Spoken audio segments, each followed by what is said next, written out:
Yes, guys, good afternoon, good evening, good morning, whenever you're watching this. Big up to everyone. Thank you very much for joining me yet again, guys. Loads of news to talk about. We've got the Mo Salah stuff to chat about. And it looks like Arne Slot is just about to become Liverpool manager. So, yeah, loads to talk about. Thank you very much for joining me. I do appreciate it. I might touch on the game against West Ham, which can't bother to be honest. But big up to everyone in chat. Don't forget, hit the like, hit the subscribe, hit the share, all that good stuff. And I hope every one of you have had a really good weekend. Whatever you did, I hope everyone had a great time. Enjoyed your weekends, no matter the Liverpool result. And, and we're going to chat about, Mr. Mo Salah, Mr. Mohamed Salah, after having his argument with Jurgen Klopp on the touchline, which at the end of the day is just an argument. I don't really understand what all the fuss is about, to be perfectly honest. He just maybe showed a bit of unprofessionalism and had a bit of an argument on the touchline. But, Klopp's argued with Milner on the touchline. He's argued with Henderson on the touchline. Who else he argued with? Have an argument with Mane before. It don't. It is what it is, man. It is what it is. I don't think the argument's anything, to be honest with you. Two grown men just wanting to win a game of football. That's all it was, in my opinion. The game, the West Ham game. I've said it a few videos back. I'll say it again. The team has checked out mentally, physically. They have completely and utterly checked out. I think we can. I think we can appreciate that now. Who says that? Your background's awful, bro. What's wrong with my background? Do you want another one? Okay, I'll give you another back. Hang on. You go and make me ruin my background now. What's wrong with the background, man? See now. What one do you want? What one do you want? Should we go with that one? Is that better? Is that better? What one do you want? Let me know. Big up to everyone in the chat. I hope you hope everyone is doing better. Thank you very much. Yeah, that's better, is it? Big up. There you go. There we go. I have my office one on. Look, the I don't see a problem at all with the Klopp and Salah stuff, guys. I really don't. It's just a professional spat on the touchline, which may be actually a bit unprofessional the way they reacted. But yeah, they're just two men who want to win a game of football and just a bit over the top. But that sort of highlight, that took over the highlight of what the shit resulted for West Ham. To be fair, it's a bit of a masterstroke from Jurgen Klopp. There you go. I'm going to say it right now. It was a masterstroke from Jurgen Klopp because he thought, what have I got to do? What have I got to do? Stop people talking about how crap this game was and we dropped points again. Oh, I know what. I'll start an argument with Mo Salah. It's genius. It's genius. It's a genius move. We've got to appreciate the genius of that move from Jurgen Klopp, because no one's talking about the West Ham Liverpool game. Like, no one. All I've seen all YouTubers talk about is the Salah and the Jurgen Klopp fight. Not anyone. No one's spoken about the game. No one. It's genius. The genius move. An absolute genius move from Jurgen Klopp. I ain't gonna lie. I know my fade's all ruined and that. And there we go. Yeah, it was a genius move from Jurgen Klopp. No doubt about it. Absolute bit of genius. Yeah, but it was just. How do I? The game though was shite, wasn't it? It just absolute dog turd. Basically, that's what it was. It was absolute dog turd, absolute trash. For a team that needs to get 3 points and win, we acted like our season. That was the last game of the season. That's how the team played. We played out. That was the last day of the season. We played abysmally. No effort. No, we got to win this game, lads. if we win this game, you never know. We put pressure on. You never know what happens. Yeah, never say never. But the boys are like, nah. We said never a while ago. We got together a while ago. That me and the boys all got together a while ago and actually said never. Yeah, it's not happening. So we can't be bothered no more. It was terrible, wasn't it? Absolutely awful. But as I said, no one's talking about it because the genius of Jurgen Klopp decided to have a fight with Mo Salah on a touchline. That's all everyone's talked about. Intelligence, man. Genius IQ of Jurgen Klopp. You got to appreciate it. You got to appreciate the levels they go to, man. But yeah, and after that, obviously, that's all everyone's been talking about is Mo Salah this, Mo Salah that. Everyone's having their Mo Salah conversations at the moment, the last 24, 48 hours. Everyone is having Mo Salah conversations.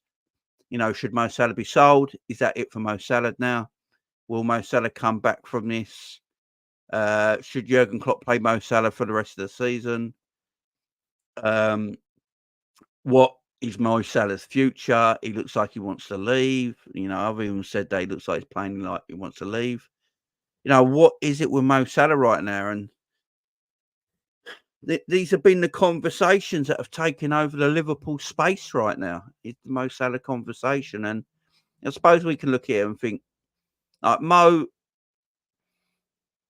has been a great legend to Liverpool Football Club. There's no doubt about it. He's been a great player for Liverpool Football Club. Just what he's done at Liverpool Football Club will forever be remembered, in my opinion, and admired and respected and loved. And I thought, personally, maybe that's it. Maybe he's come to the end. Maybe we come to the end of the Mo Salah reign at Liverpool, and he looks like his time's come to an end, and he wants to go. And Mo's acting like he looks like he wants to go, but then news this morning breaks that from Paul Joyce, from Chris Bascom, from David Ornstein, all the reliable people.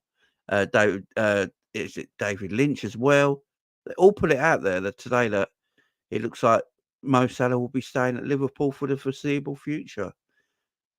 And then you get some other articles coming out an hour, a couple of hours after them articles today, saying it like little bits in there saying, yeah, like Mo might be happy to sign a 1-year extension to what he's already got. Then I think Chris Bascom today said that it's true that Salah does not want to leave and he wants to stay. But the club will be talking about him in the summer about his long-term and short-term future. And there might be a possibility that he stays till the end of his contract. So he only has 1 more year with Liverpool, and Liverpool keep him for 1 more year and they let him go without selling him on a free, which I can't see happening. I just can't see that happening. For the love of God, I can't see that happening. You can't let Mo Salah, for all the service he's gained Liverpool Football Club and the great player he is, not get a transfer fee out of him. That would just be balmy. That would just be balmy that Mo stays for a year, see how it goes, and then just leave for a free at the end of the year. No, man. What, when he can talk to people in January? Nah, what are we doing here, man? You can talk to people in January. You can sign a contract with a foreign club in January. Now, what are we doing here? You can't. That can't happen. It can't. That can't happen for me. Bear ends in the chat. That can't happen for me. The two things have to happen with Mo Salah this summer: you sell him, or you give him a brand new contract. They're the two. They're the only two options. You cannot let him stay and whittle down his contracts. They go for free. That can't happen, and it shouldn't happen either. Michael Edwards apparently. So the rumours are that Michael Edwards wants Mo Salah to stay because his contribution to the team. Michael Edwards ain't a stupid man. Like, we got to remember this, guys. He ain't stupid. Yeah. No matter what a lot of Liverpool fan base now say, all think he's thick and full of shit and stuff like that. He ain't a stupid man. He looks at our attack and he feels like, who's our best goal scorer? Who's our most reliable striker? Yeah, it's the 31-year-old Egyptian we call King Mo. Yeah, that's the one, right? Yeah. Would you rather sell him or give him a new contract? So, for Michael Edwards' opinion, it's probably better keeping Mo Salah. You know, it's not like Darwin Nunez is knocking in the goals. It's not like Darwin Nunez. It's not like, right, we can sell Salah now because we can rely on Darwin. Do you know what I mean? That ain't going to happen. You know, look, I'm going to tell everyone right now, I'd happily sell Mo Salah this summer, yeah, if Darwin Nunez was banging in the goals. If I could guarantee Darwin Nunez would get 25 to 30 goals next season, right, and at least 20 in the Premier League in one season, then I'd let Mo probably go. But I can't guarantee that, and neither can anyone, and neither can Michael Edwards. And I think that's why Michael Edwards is looking at it and thinking it might be right time to keep Mo Salah at the football club, because we haven't got anyone else we can really rely on at the moment that will get the goals and make the opportunities that Mo does right now. I don't know how you guys feel about it. Let me know how you guys feel about it in the chat, and we'll talk about it. In fact, I'll put a poll in the chat. Let me put a poll up, and you guys can have your say. You guys can have your say. If I can get my channel up, 1 second. But yeah, big up to everyone. I hope you all had a great weekend, by the way. I know Liverpool are shit at the moment, but it is what it is. Let me get my video. Oh my God, why is YouTube lagging? Right. Let me put this poll up for you guys.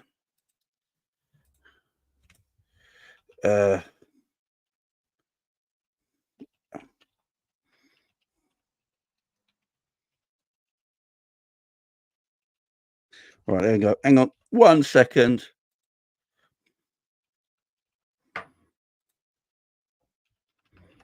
All right, there you go.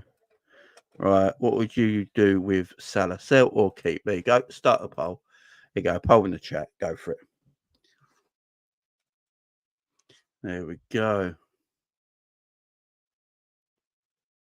Let me know what you guys think. Let me know what you guys think. Forever LFC said the FSG PR can't be trusted, J mate. All they will say, we tried to keep Mo, but he wanted to go with. Just wait till this summer. Could be a horrendous fella. After Klopp leaves, I'll see a few of players that going. Oh, here's one thing I will say. About all this, yeah. If a player wants to leave this football club because Jurgen Klopp is leaving this football club, then they can leave. Because you're meant to be playing for this, the badge. That's what you came to the club to play for, not Jurgen Klopp, the badge. So if you want to leave because a manager is leaving, pack your bags right now and get out of here, as far as I'm concerned. If a player wants to leave because a manager's leaving, pack your bags right now and get out of here. No, that's in my opinion, anyway. Be out Jamie in the suit chat says, be out Jamie, what do you feel about the younger players and sort of especially Tyler Morton? I'll get to that in a minute, Jen. What I do, I'll save you super chat and I'll bring it up again in a minute. We'll chat about it in a bit, but I just want to acknowledge your thing, right? Big up. Yeah, I mean, if you want to stay, if you want to leave Liverpool because the manager's leaving, no one should stop this player. I'm saying this right now.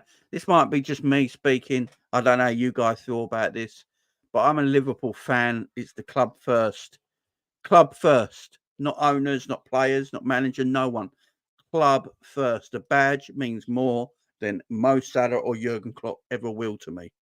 The badge means more. Yeah? So if a player wants to leave because Jurgen Klopp is leaving, pack your bags and go with him. As far as I'm concerned, you're not welcome here.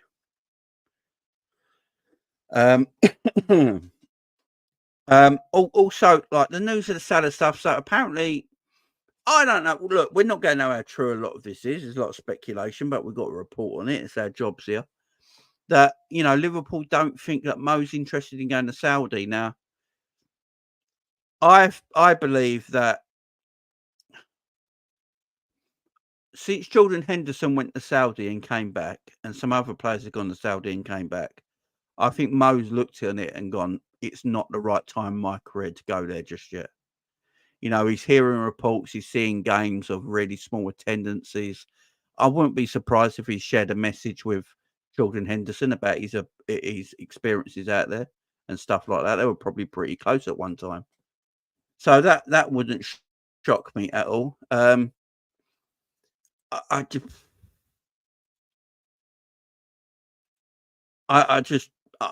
don't know if Mo wants to leave right now for Saudi as we speak right now. I really don't. Big honesty. Just sell everyone because they're the worst than players in the Singaporean fourth division. Because nowadays fans got zero patience. But yes, sell Mo. Honesty wants to sell Mo. Let me know. Like the chat, there's a poll in the chat. Keep voting on it, guys. We'll see how it is. Top priority should be sell the donkey. Then, if we get 150 million for Salah, then otherwise the donkey has to go. Jesus Christ.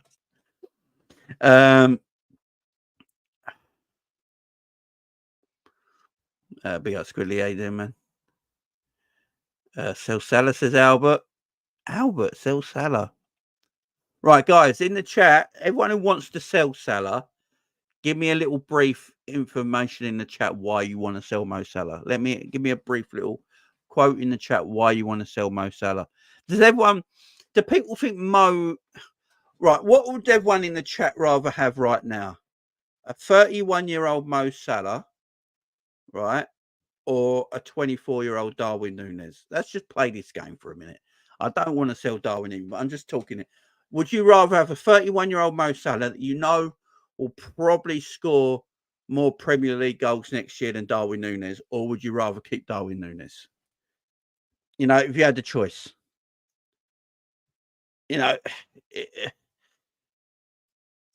What one would you rather keep? Now, Mo over Darwin, but neither says Revenite. Right, I'm going to go with this one right now. So, I didn't mean to bring Darwin into this for all the Darwin ultras get at me. I'm just making a comment. But 50-year-old Darwin, 50-year-old Salah over the donkey, Jesus Christ. Right, let's talk about this then. Now, we know Arne Slot's way of playing. He likes wingers that take on their fullbacks. He likes quick, energetic wingers that take on their fullbacks and that come back and help defensively. That's what he likes in his wingers. They need to be very athletic, quick, take on fullbacks, penetrate. He likes them kind of that's what the wingers he likes, yeah? That's the kind of wingers he likes. His wingers don't have to be as creative as Jurgen Klopp's wingers do, to say. I don't know if Mo Salah should play right wing in an Arne Slot team. In my opinion, I don't know how well this is going to go down. In my opinion, Mo Salah should be Liverpool's number 9 next season. Because I don't think he should play out in the wide areas anymore. And I don't know if he'd be able to play out in the wide areas under an Arne Slot team when we know how he likes to play. He likes them young, athletic, quick, attacking wingers that can also defend from the front and get back and defend as well. That's why we're looking at someone like Somerville at Leeds, who I think is a top draw footballer. And someone's going to get him soon, and he's going to be a good player, man. Someone like him would probably thrive better than Mo would in the wide area under a new manager, because it's going to be a completely different way of playing. Mo's going to be asked to do things he might not be able to do, and that might not suit him. So that's what I'm saying. I I I just feel like if Mo Salah stays, I have to play the number 9 or the 10 position for me. It's gonna have to be either the number 9 or the 10 position. Now, Mo's quite strong. Mo is quite strong and he holds people off quite well. My only problem is I don't think he keeps the ball well enough, maybe to be at number 9 out and out. But I think he's good enough to be a number 10. Now, I said this on my channel a few videos back.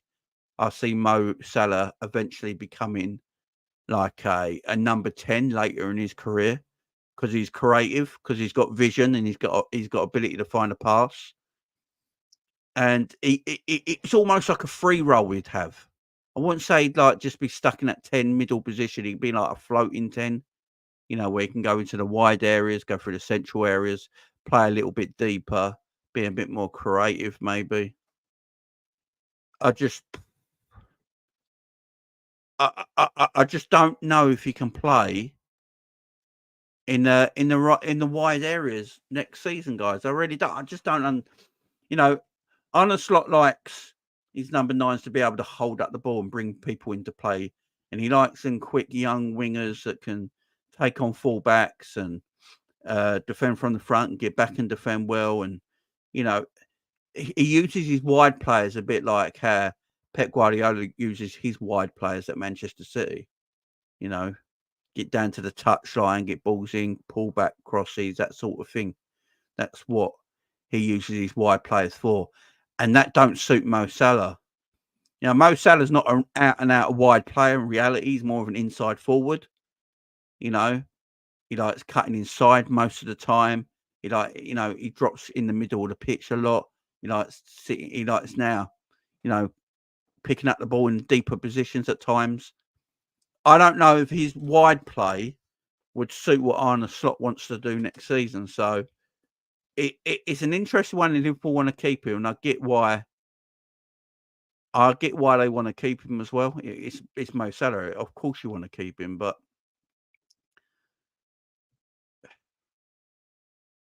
I just feel like Mo is becoming a more all-rounded footballer now, and we shouldn't have to rely on Mo Salah scoring the goals all the time. This is my issue. I think as a football club, we still put too much emphasis on Mo Salah being our main goal scorer. And that shouldn't be the reason anymore. We should be Mo's more of a complete footballer now. He's not just a goal scorer. We've seen how creative he is. We've seen, he picks up the ball in deeper positions than he ever used to do. And he's got a very good cross on him. He's got a good final ball on him. He's got a great pass on him. And he can get goals as well. I just feel like we shouldn't be relying on Mo to get goals for Liverpool continuously. We should be looking for more forwards, in my opinion, to get the goals for Liverpool, and Mo Salah to become like the all-round creative number 10. That's how I feel. I've been saying it for a while now. Put Mo in a deeper position where he can create, cause havoc, still get goals as well. Mo will still always get goals. Mo just, he loves getting goals. He'll always score goals, but we don't have to rely on him to be our main goal scorer. For me, Liverpool to this day, right now, still rely on Mo Salah to get us out of trouble and be our main goal scorer. For me, that's an issue. I don't think we can keep a Mo Salah playing as a right winger going into the 2024-2025 season under a different leadership, under a different way of playing, and relying on him still to get all the goals and get us out of trouble, because it ain't going to work. He's he's not going to have the same ability he had 3 years ago. Salah's not as quick as he was 3 years ago. Salah's probably not as athletic as he was 3 years ago. But what he's becoming, because Salah's not a stupid man either, and he realises these things, he's becoming a more complete footballer. Mo's ability to get hold of the ball and pass the ball is incredible. And how many times have we said if we had someone who could put the ball in the back of the net, Mo would probably be sitting on 20, 25 assists this season, because that's how good he is at creating goals for others. He's extremely good at creating opportunities for other people. And I feel like we need to buy another number 9 and put Mo Salah as the number 10 behind that number 9, in my opinion. We need to go out and find a lethal finisher and play Mo just behind that lethal finisher. And then go and get a winger like a Somerville and put him out on the wing, and then maybe play Darwin left wing. Yeah, play Darwin left wing, go and get Somerville, put him on the right wing. Buy a lethal forward, a lethal number 9, put him up top, and play Salah as that creative player behind him. And I think you've got. I think then you've got a much lethal front line. You're not relying on Mo to win you every single game, but you rely on Mo's creativity to help you. I mean, can you imagine Mo getting the ball more in deeper positions and having more of the play in front of him, where he's got these wingers bombing down the wide areas, making runs for him. He's got a striker that he can get the ball into. You can get a number 9. Like, you can get a number 9 up top that can hold the ball really well and bring Mo into more dangerous positions in front of goal. How about that?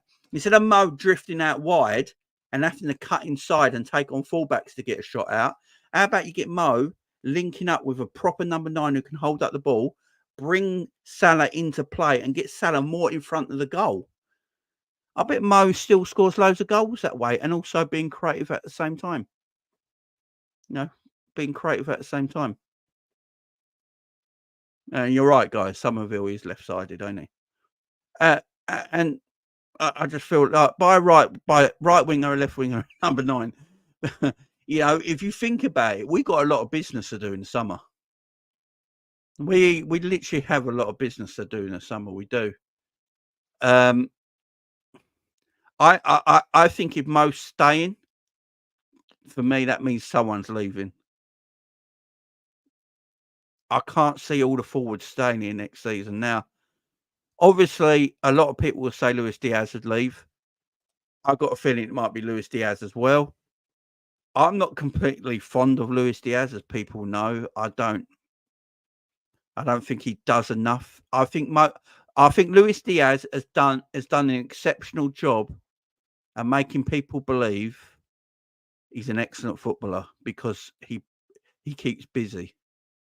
Done an excellent job at conning the world that he's an excellent footballer, in my opinion. I think you can upgrade on Luis Diaz quite comfortably. Can you upgrade on Mo Salah? No. Can you upgrade on Luis Diaz? Yeah. Can you upgrade on Darwin Nunez? Yeah. Can you upgrade on Diogo Jota? Yeah. Can you upgrade on Mo Salah? No. And that tells you everything you need to know. It tells you everything you need to know. Big up Solo in the chat. Hope you're doing well, man. And that's the way I look at it. I like Luis Diaz. I think he's a good footballer. I just don't think he's this world-class, fantastic footballer a lot of people think he is. I think he's done a great job at calling people to think he's fantastic. I really do. I actually think I prefer Darwin Nunez as a footballer to Luis Diaz. I'm going to put it out there right now. Darwin Nunez will create more opportunities in front of goal than Luis Diaz ever will.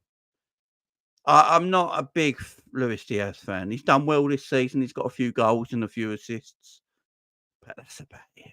I mean, has he done? I mean, has Diaz done that much of a great job? Really? It's all about end product, guys. That's what I'm on about. Diaz can look great taking players on. Look, he dribbles past players all the time. And before people come at me, I used to say this about Alan St. Maximin years ago. I used to watch Alan St. Maximin when he started at Newcastle, and I always said, "Yeah, he's fantastic. He'd get you off your feet as a fan. You get off your seat. You get on your feet as a fan and watching what he's doing and his magic, and he's running past people, and he's taking players on, and he's leaving players on their backside, and he looks great. And then it gets to the box and there's no final ball, there's no goal, there's no end product. There's a lot of footballers like that con the world to make them believe that they're fantastic, and they're not really that good. Football's all about end product. I don't care what anyone says. Football is about end product. Otherwise, why is there a thing called wins and losses? You need end product, man. And I think Diaz has been playing well. I'm not saying he's not been playing well. So this is another thing. I've not once said Diaz has not played well this season. In fact, Diaz has been our best forward for the last few games. But then we don't score goals at the same time. Let that sink in. Diaz has been our best forward for the last, 6 weeks? But we don't score goals. He barely creates anything. He's got 11 assists in 101 Liverpool games.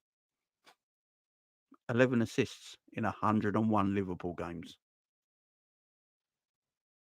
And I know people will say, oh, it's because other people ain't taking their chances and all that. It's still too much of a small amount. 11 to 101.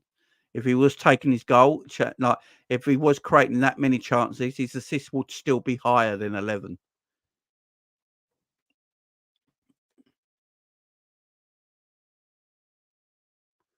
I just don't get the. I don't get the deal. I just want better, man. I don't get why we are too sentimental. I believe we're too sentimental. I don't like Jack Grealish. I say the same thing about Jack Grealish. A lot of people rate Jack Grealish. I say he's not good enough to be a left winger. He doesn't create enough. He doesn't score enough. He doesn't assist enough. His numbers are terrible for a left winger for someone who costs 100 million quid. I have the same energy. It's not just about Diaz. I've say energy about a lot of people. Doku at Man City. He's the same. He's like a much younger version of Luis Diaz for me. Takes a lot of players on, looks busy, runs about everywhere, dribbles past people, leaves them on their backside, then no end product. I keep the same energy for all these kind of players, guys, not just our own. I really do. I keep the same energy. It's not about me bashing someone or having a go at someone continuously. I'm just stating the facts that are in front of our face, guys. The facts are there in front of our face. Luis Diaz has had a good season. I've never once not said that. He's had a good season. But he's conned the world thinking he's had a fantastic season. And that's the difference. I'm telling everyone right now, if you go and get a left wing, Anthony Gordon has had a better season than Luis Diaz. If you go and get a left winger tomorrow that has more numbers up top, but don't take his player on as much, no one would care. If you go and get a left winger tomorrow who barely takes on his fullback, barely dribbles past anyone, barely holds up the balls, but he's got a better first touch, and he gets 10 goals a season and 11 assists a season, no one will care if he's not flamboyant.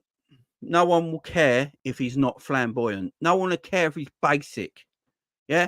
Haaland is one of the most basic footballers I've ever seen. Yeah? But the reason Man City won the treble last year, and probably going to win the Premier League this year, is because Haaland kills games off. See Haaland's goal against Forest to kill the game? Because Forest were in that game when it was 1-0 still. Completely still in that game. If Chris Wood could actually find his shooting boots and put the ball in the back of the net, they could have been 2-1 up. But Haaland comes on, and as cool as a cucumber, he just takes the ball, opens up his left foot, and just calmly slots it into the corner. That, by the way, is what Darwin Nunez needs. Someone go and get Darwin Nunez and make him watch Haaland tapes. Make him watch Haaland tapes. Because if that was Darwin Nunez in the same position against Nottingham Forest, he's hitting the goalkeeper. Go and make him watch Haaland tapes. But Haaland's not flamboyant.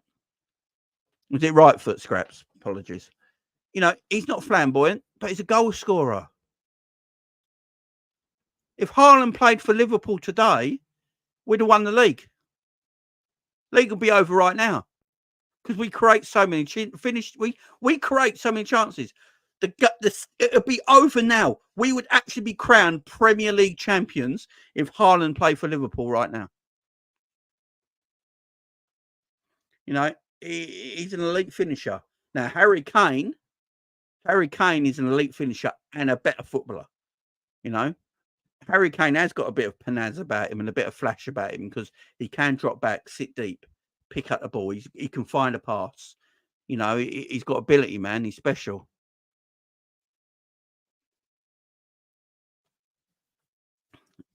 I'm just not a big Diaz fan at the end of the day, guys. And yeah, I'm not a big Diaz fan. I know some of you are, and big up to you guys. I'm not going to change your opinions. Your opinions are your opinions. If you're a big Diaz, I'm just never going to be. I'm not a big Canate fan either. I can get to all the people I'm not a fan of. I'm not a big Canate fan. I think Canate is heavily overrated. I'm not a big Diaz fan. You know, them two players, and I'm not the biggest Darwin Nunez fan in the world. I just don't. I think they're heavily overrated. I really do. Redbird says, Arna said, we'll be back. Big up, Redbird. Darwin Shite calls into the fans. LFC sees him as untouchable and still believes in him. And these 2 seasons, I picked Sane and Foden over Mo. Yeah, Foden's on a different world right now. I wouldn't pick Sane, but I'd pick Foden. Look, the club have invested a lot of money into Darwin Nunez. They've invested a lot of money into Darwin Nunez. So they got to be. They can't afford to let Darwin go right now. You know, they can't afford to let Darwin go right now because a lot of money is invested in him. We still haven't paid up all the money on Darwin yet. No, we've still got money to pay Benfica. By the way, if you sell Darwin Nunez, you still got to pay Benfica their money. So, like, it's not worth Liverpool selling Darwin Nunez this summer. It just ain't. You know, his full transfer fee is £85 million, which is 100 million euros. That is literally his transfer fee in its entirety. You know, a lot of people pretend it's not, but it is. With all the extra fees paid and the bonuses on top, his transfer fee is 100 million euros or 85 million quid, whatever one wants to say it is. Liverpool can't afford to give up on Darwin Nunez just now. They've got too much stock invested in him. They have to give it another try. And that's why Darwin's not going nowhere. So I don't believe any reports that Darwin's going to get sold because he's not. Darwin's going to be at Liverpool for the foreseeable future. And as the youngest out of all the forwards, apart from Cody Gakpo, I think only Cody Gakpo is younger, I believe, than Darwin. So he's one of the youngest out of all the forwards. He's the one who's going to give him the most time. You know, Salah's, I think, considered untouchable. And then you've got Luis Diaz, who I think if a good bid comes in for him, they'll happily let him go. I think if a nice bid come in for Diogo Jota, they'd happily let him go as well. I think Gakpo, because of his youth and his young he is, and who he is to the club still, I think they'll keep him. I literally think Salah, Gakpo, and Darwin are the 3 untouchable forwards in our team. I really do. And people might not like to hear that because they're like, that don't make sense. But yeah, I just think they're the 3.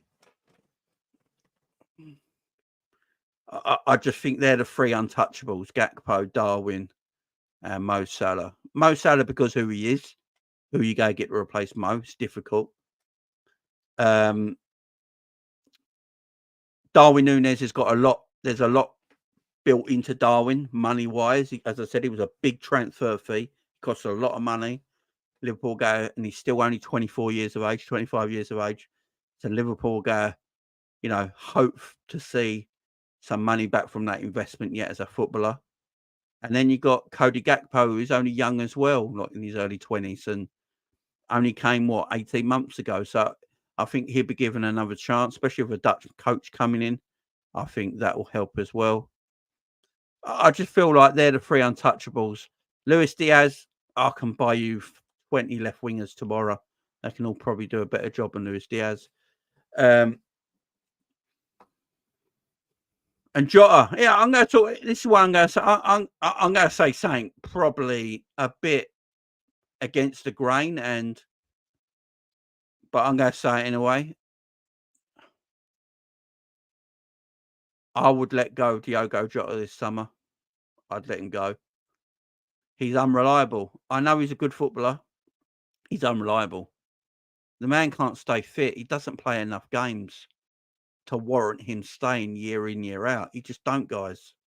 I know it might feel like a bit of an out of order thing to say because, Jota is we like Jota as a footballer.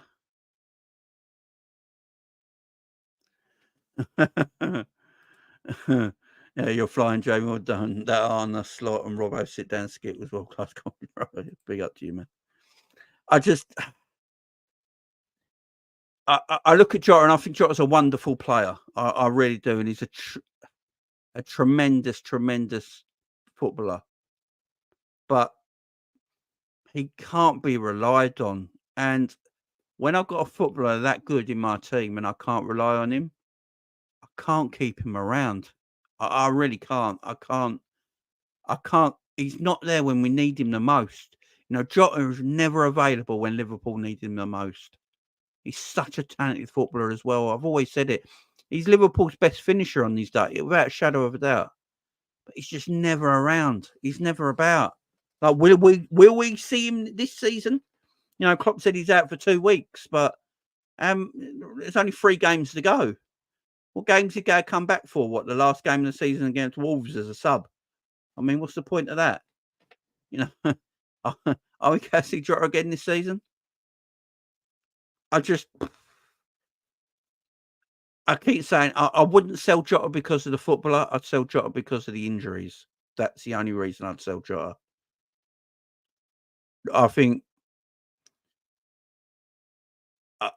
I just feel I look at Jota and I feel talented player, super talented, great on the ball, great finisher, but you're playing 30% of the season. And if you're playing 30% of the season, I can't. I'm going to have to let him go. I really am. I really am. I'm going to have to let him go. I had this same thing with Thiago at the beginning of the season. I was really annoyed that we kept Thiago because I don't care how talented he is. He's never fit. He's been out for a year. He came back and jogged for 5 minutes and ripped his hamstring so bad that you're not going to see him for another few months. Why? I don't care how talented they are. If they can't play, there's no point having them. It's really not. And is Jota going to prove that he's going to be injury-free next year? How long have we been saying that, man? How long have we all been saying that? Oh, Jota next year will be injury-free. Jota next year will be injury-free. It's never the case. It's never the case. And I will say this and I will keep saying it. If Jota was injury-free, he's my starting number 9. If Jota is injury-free, he's my number 9, without a shadow of a doubt. And he'll probably get 20 Premier League goals a season, comfortably. A full season, injury-free Diogo Jota gets 20 Premier League goals a season without even blinking. Easy. But can we say he won't get injured next year? And that's all I'm saying there. I think we've just got to start having some real chats about all this sort of stuff. But Mo Salah, look, the Salah stuff, it's interesting. The 1 year, the only thing that bugs me is that he has got 1 year left on his deal. Now, if Mo Salah hasn't signed a contract extension by the beginning of the season, I think we're in trouble. And I think the reason we'll be in trouble is how many players do you know that go down to the last year of their season, in the middle of that season, and then sign an extension? It's very rare.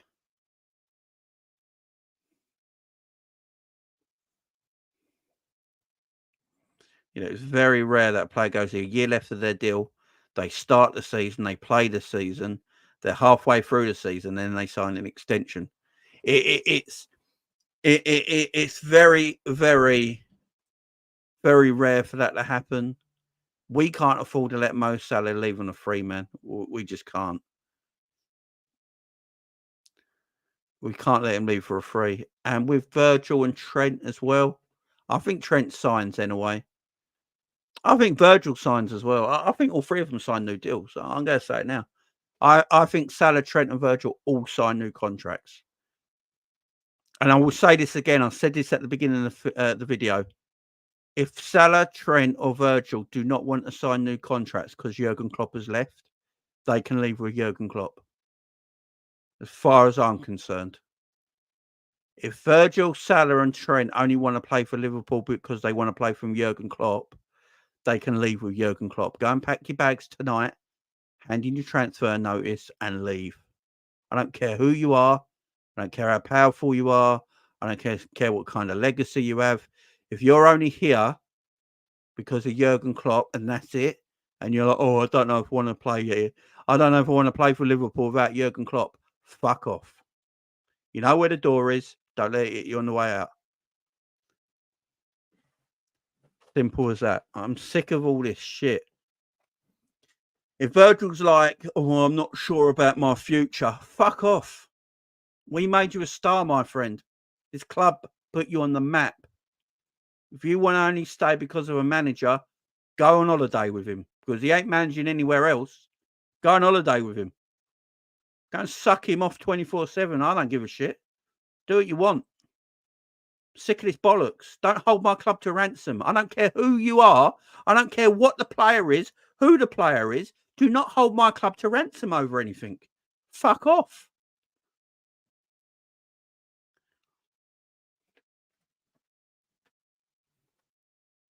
No, just get out of here, man.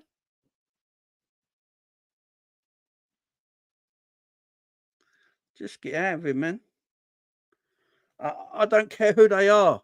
I don't want to hear all this bollocks. I didn't want to hear all this bollocks back in, what is it, January, when our captain, Virgil van Dijk, was talking to the national press about, oh, I don't know if I'm going to sign a new deal. Let's wait for what the future holds. I don't want to hear my captain talking like that in the middle of the season because Jurgen Klopp decided he wanted to leave. Oh, Klopp's leaving. Oh, I don't know what to do. You paid for 200 odd grand a week. Put your shorts on and fucking get out on the pitch and play, you arsehole. I don't know what all this is about, man. I don't get why we're so sentimental. It fucks me off. It really does. It pees me off, man. If people want to leave because Jurgen Klopp's left, if Virgil van Dijk doesn't want to play for Liverpool anymore, and his main reason is he doesn't know if he can stay because Jurgen Klopp's leaving, then go. Because does anyone want a footballer staying at our football club that don't really want to be here because the manager that brought him to the club that he idolises and loves, obviously, is not around anymore? Of course you don't. So let him leave. Let him leave, man. I love Virgil to bits, man. I do. He's like one of Liverpool's greatest ever centre-backs. But I grew up watching people like Alan Hansen and stuff like that. I've been around, man. There's no skin off my nose.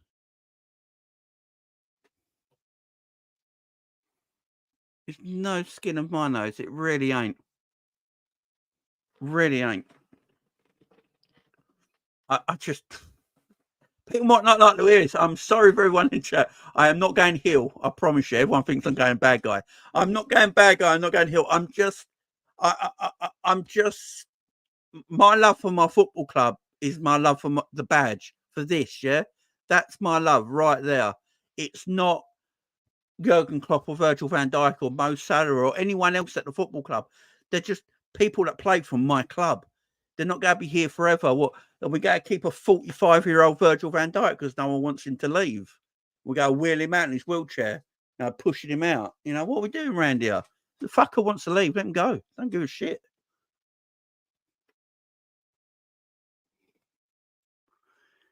You know, I really, I, I, I don't mean to tell everyone this, right? I'm going to tell everyone this right now. Footballers are selfish. People might not realise this, but Premier League footballers are all selfish. They're in it for themselves. Yeah, they're in it for themselves. They got no love or loyalty to anyone but themselves. And the money. That's all they care about, man.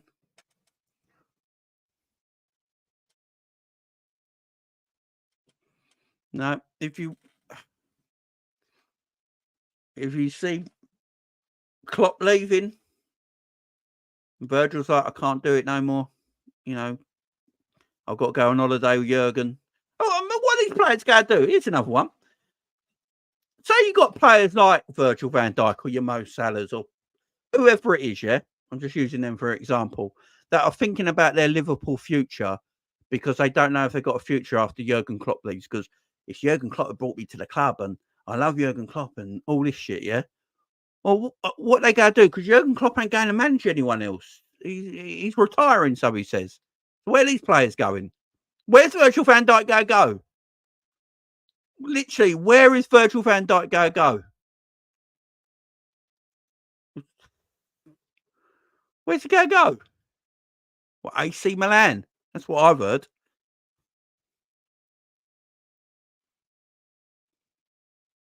Was it AC Milan he's going to go? Well, good luck. You go AC Milan. Go for it, Virgil. Go for it, yeah. I mean, what are we doing here, man? What? Barcelona. If Barcelona can, like... Oh, yeah. Go and play for Shabby at Barcelona. Yeah, go on. See you later. Oh, man. Guys, this is what football has done to me. Do you know this is what Liverpool Football Club have done to me this season? They turned me heel. Yeah? Liverpool Football Club this season have turned me heel. They've made me the bad guy, and I'm not a bad guy. I'm a nice guy. Liverpool Football Club have turned me heel. I've turned into Bret Hart from 1997. Yeah, that's what's happened here. You know what I'm saying? That's what's happened here. I don't give a shit about any of them, man. I'm fucking pissed off with everyone. I'm pissed off with all of them. I ain't gonna lie. I'm an irate Liverpool fan right now. I'm just gonna tell you truths as well. I ain't gonna lie to you guys. I never lie to you guys. I just tell you truths. Yeah. If Virgil wants to leave because his father figure Jurgen Klopp has left, then off you go. I don't want to hear shit in the press, in the media. I'm not sure about my future. What does that mean? What do you mean you're not sure about your future? What does that mean? Would you have said this, Virgil, if Klopp was staying? No, you would not. And that's what I'm telling everyone right now. If Jurgen Klopp was staying next year, Virgil would not come out and saying, I'm not sure about my future. He wouldn't be saying that. He'd be going, I hope we talk to the club soon. I want to sign a new deal. I want to, we owe it to the manager and the boss to go again next year, and I want to be part of that. That's what he'd be saying because Klopp's leaving. He's like, I'm not sure about my future. So fuck off then.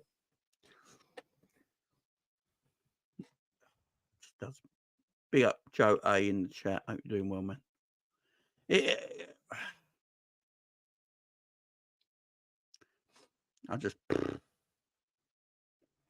I mean, off you go, Virgil. Thing is, though, am I correct here? You know, Arne Slot's assistant, isn't he also the assistant manager for the Netherlands as well? Can someone, because I heard this, I don't know if it's true or not. Is Arne Slot's assistant at Feyenoord also the assistant coach for the Netherlands national side as well? So if that's true, Virgil would know a bit about Arne Slot already, wouldn't he?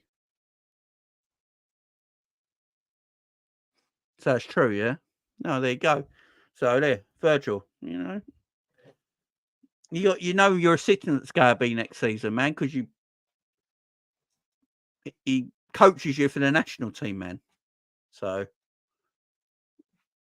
yeah, that is true. I should have just asked honesty, to be fair, because he's a Dutch man. Yeah, big up honesty.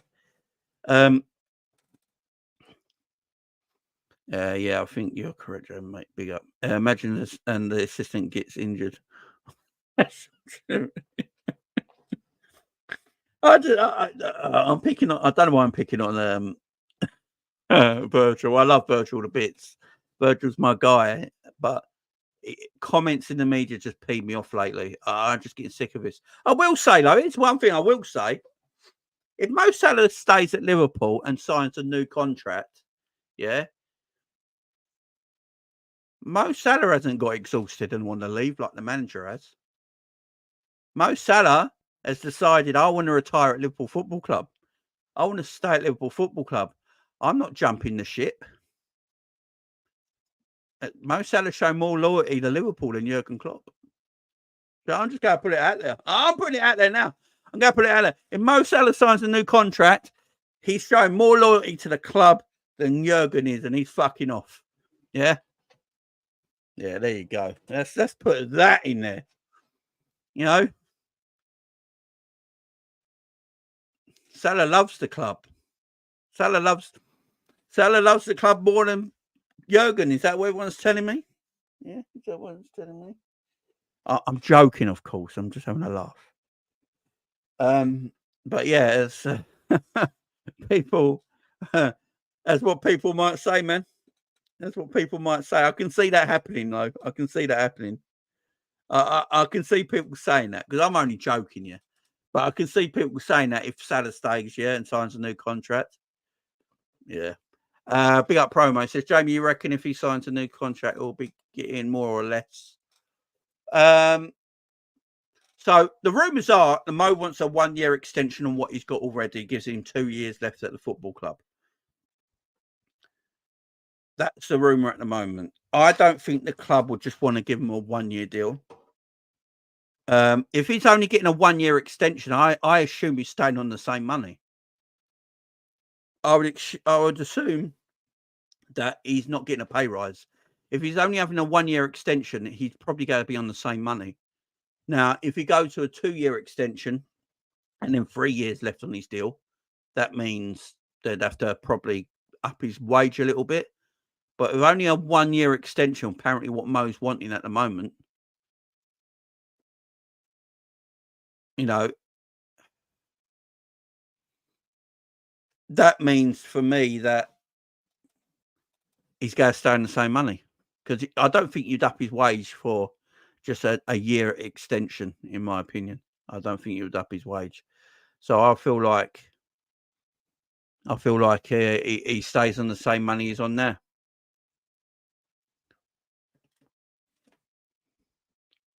What a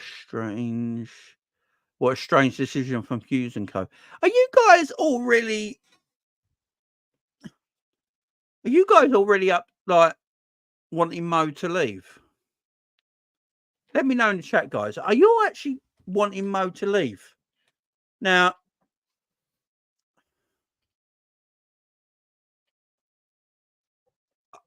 see, I'm not too sure on it, man. I'm not too sure.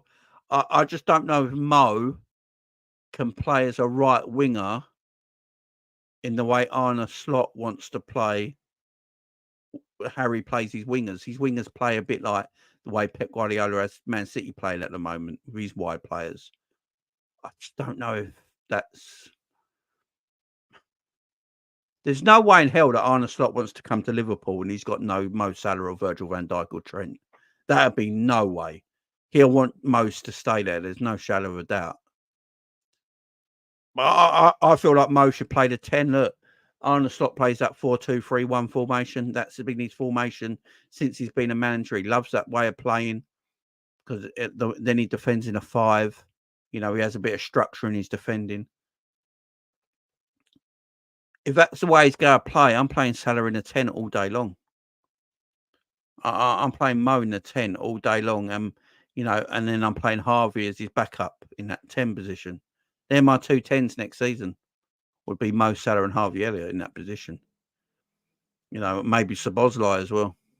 Maybe Szoboszlai as well. They're probably my 3 10s in that position. Mo's more complete. Mo's a more complete footballer than he ever used to be. Mo can get. Mo's far more creative than he used to be.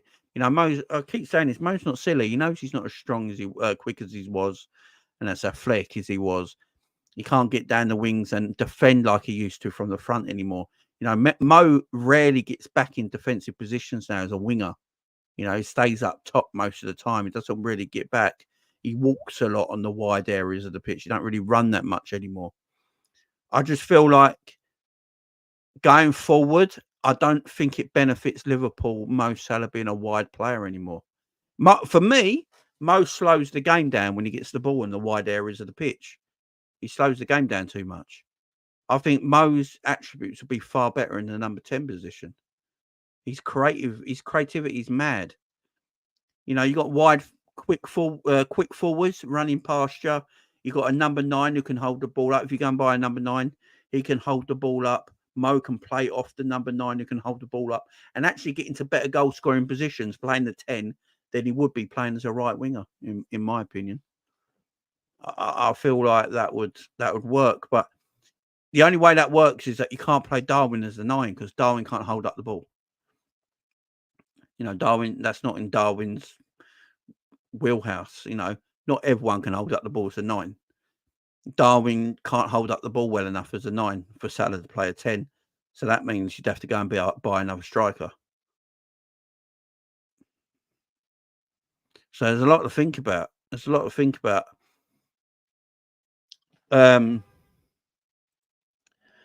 you think Slot will want to keep Carvalho?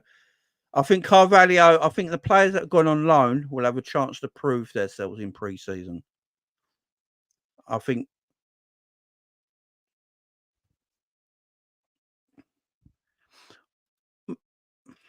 Yeah, maybe. Then my issue with it, Promo, is then I don't know if he can play right wing for the next few years. That's my problem with it. I'm not selling Molo. I'd rather miss Mo. I'd rather keep Mo than sell him personally. Got a couple more supers. Big Andrew says, "What Salah get a new contract? He's going to play as a striker." There's been I'll talk about that in a minute, Andrew. Big up to you. Big up Jasmine as well. We give Slot a chance, however, with the exception of Verge, nothing Dutch has ever worked well at the club. Pep's ego, Gakpo, Gravenberch, just dead food. Yeah. This Dutch thing. Yeah, I know what you're saying, Jazz. This Dutch stuff it's kind of madness. I actually think Gravenberch is all right. I think what we've seen in the last few weeks of Gravenberch is a player is starting to get match fit and starting to look fit now. I think Gravenberch should play every game now till the end of the season, in my opinion. I don't know what the point of dropping him is. I think Gravenberch is starting to look fit and starting to understand the way he wants to be played. I think there's a player in Gravenberch, I really do. Cody can only play one position for me, and that's left wing.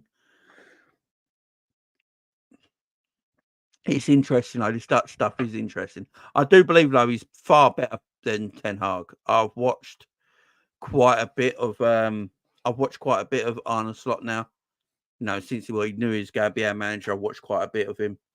The way he sets up to play is far better than Ten Hag in Holland was as well. In fact, I think the year Ajax won the league, I do believe Ten Hag didn't win Manager of the Year that year. It was actually Arne Slot won Manager of the Year that year. Yeah, I've watched him quite a bit now. I've watched how his team sets up. He's tactically very good. I think with better players around him, I know there's a thing about his defending. He concedes quite a bit of goals. But I think with better players in his team that can defend better than the defenders he's actually got, I think that would be better as well. You know, he doesn't play the Jurgen Klopp way. You know, Jurgen Klopp's way is very, it's almost erratic at times. There's a bit more structure to Arne Slot's football. There's a lot more structure. He does like to play attacking football. Yes, he likes to play with an inverted fullback, but he plays it in a completely different way that we do right now. It's a completely different way because the reason it's a different way is because he sets up in a different formation. You know, he doesn't. We play one-on-one defending. So Liverpool at the moment play one-on-one defending. Arne Slot doesn't play one-on-one defending.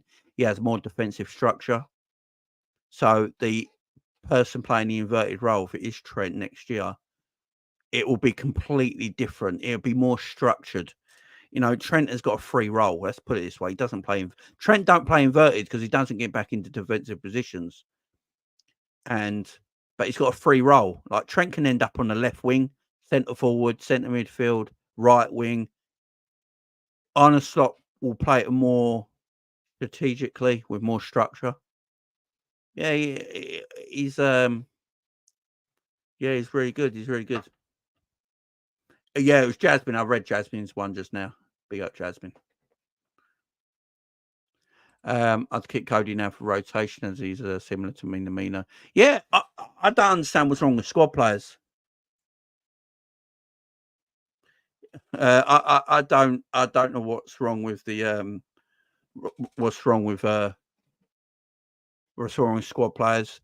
You know, Gakpo doesn't have to be a starter every week. He can be a bench player. Nothing wrong with it. You need them sort of players in your team. You need a squad. I think Gakpo is very good as a squad player. Keep him as a squad player. I just feel like we need quite a few players in the summer, if I'm honest, man. You know, we need quite a few players in the summer. We need a big transfer window. But yeah, Arne Slot's defensively, fullbacks play as centre backs as well, which are what I've mostly seen of. You know, so the left back doesn't go forward. The left back stays as a centre back. So when the right back inverts structurally, the left back doesn't go forward. He stays like as a third centre back. So you're really playing with three centre backs in a structured way.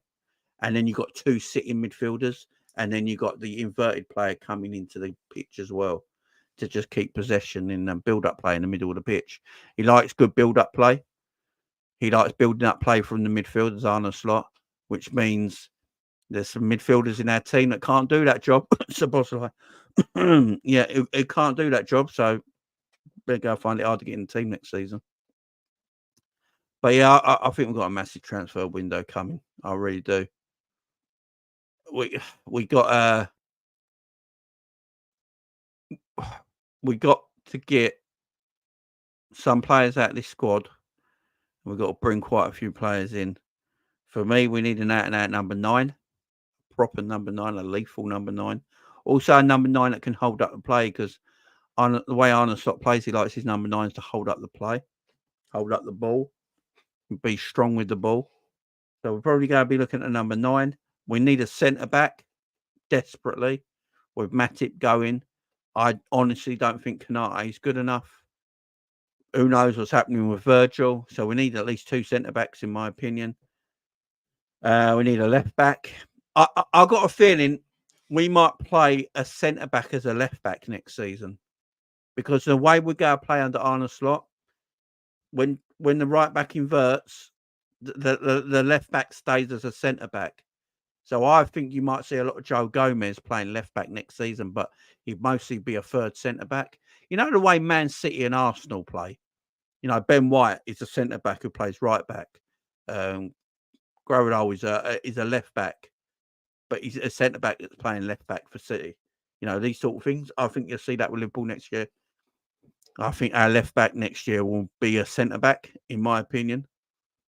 And I think... Gomez might play a lot in that position next year. I think Kwanzaa has got a great chance to succeed next year and be one of the starting centre-backs. But we need another centre back, man. We need to buy a centre back in. There's no doubt about that. We need to buy a centre back in. But yeah, Braithwaite from Everton. That ain't happening, is it? I think Braithwaite's the best under 22-year-old defender in the league. But he's got Man City written all over him, man. Big up, Lakers, in the chat. Hope you're doing well, man. Yeah, I just I don't see Robbo playing left back next year. I really don't. You got Sepp Vandenberg. So apparently the rumours are that Sepp Vandenberg, Carvalho, and is it Tyler Morton? They're all going to get opportunities to prove to the manager that they can play next year. Sepp Vandenberg's actually done a pretty good job in Germany, by the way. He's done a pretty good job in Germany. And to answer Jen's super chat from earlier, you said about the younger players. I don't know if we see the younger players like we have seen this season. You know, like Jayden Danns and Bobby Clark and McConnell and stuff like that. I don't think we would have seen them much this season if we didn't have an injury issue as well, to be absolutely fair. I don't think we've seen as much of them as we did. And if we weren't in the Europa League, look, we're going to be in the Champions League next year. And with the Champions League, how big it's going to be next year, I don't think we can afford to play youngsters that much. So I don't think we're going to see many of them. I'd actually send them all out on loan. Bobby Clark, Jayden Danns, they can all go on loan. McConnell out on loan. Good Championship clubs. Look at Blackburn again. Bobby Clark for Blackburn would be, I think, a good bit of business. Send Bobby Clark to Blackburn for 12 months on loan. It's worked for quite a few of our players that have gone there. Yeah, I think that might be the case. I just don't. We're not playing Europa League. You know, we're not playing Europa League. We're playing Champions League, and you know, Slot is good at improving youngsters. He is. That is one of his strengths, but I don't know if he can afford to do that right now. If Liverpool finished, if this was last year and Liverpool were in the Europa League, I think Slot would give the youngsters more of a chance. But because we're playing Champions League football and Premier League football next season, two main competitions, I don't think you'll see a lot of the youngsters in the Premier League and Champions League games next year. But League Cup and FA Cup, that's where I think you'll probably see some of the youngsters play. But then with the likes of Bobby Clark coming through, who's had a good year, does Bobby Clark just want to stay in the under-23s next year and only play cup games? That's where you got to look at what's best for the player as well. You know, you got to have the player's well-being at heart as well. I think a loan for Bobby Clark next year for Blackburn for 12 months are doing the world of good. Championship football with grown-ups, you're not under 20, because he's too good for the under-23s. So I think Bobby Clark needs a good championship club. Go to a proper good championship club. And yeah, I think Bobby Clark would be good. McConnell, I'm worried about in a way. Jayden Danns is the one, though. Jayden Danns is the one. Look, we're on about number 9. There is something special about Jayden Danns. I can't lie. There is something special about him. That's the one I'd maybe keep. I'd maybe keep Jayden Danns, yeah. Doak, I don't know. I literally don't know. And then you've got established youngsters like Connor Bradley. Connor Bradley would be part of the team. He'd be part of the first team squad. Connor Bradley's got to be Trent's backup, ain't he? Trent and Connor Bradley will be the 2 right backs next season. Kwanzaa will be part of the centre backs. So the youngsters that are already broken into the first team and really part of the first team squad now, like your Connor Bradleys and like your Kwanzaas, they will start part of the first team squad next season. The players that couldn't quite break through but almost there, like your Jayden Danns, your Connor your Jason Kumas's, that's his dad, ain't it, actually? Your Bobby Clarks and your McConnells and stuff like that, they might find it a little bit harder to get in the team next year. You've got kind of a chance down at Cambridge. Big up, Edward. Being from Cambridge yourself, Edward, I see what you're doing. Yeah. Bradley and Kwanzaa are first teamers now, no doubt about that. I agree. Yeah, I'd play Jayden Downs against Spurs, man. Look, we ain't going to win the league now, and we're pretty much guaranteed Champions League football unless we somehow concede 27 goals in the next 3 games. We're pretty much guaranteed Champions League football. I'd literally give Jayden Downs a go now against Spurs. Why not? Like, literally, why not?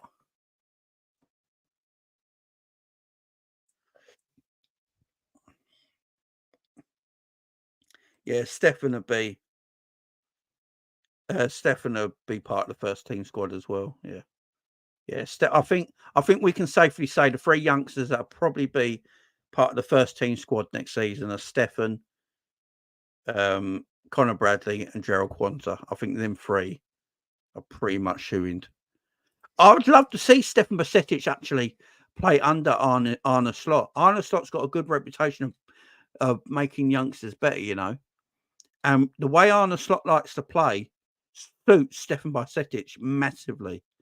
Suits the way he plays. I think Stefan might be, if he can stay fit, might be really important to Liverpool next year, you know, under Arne Slot. I really do.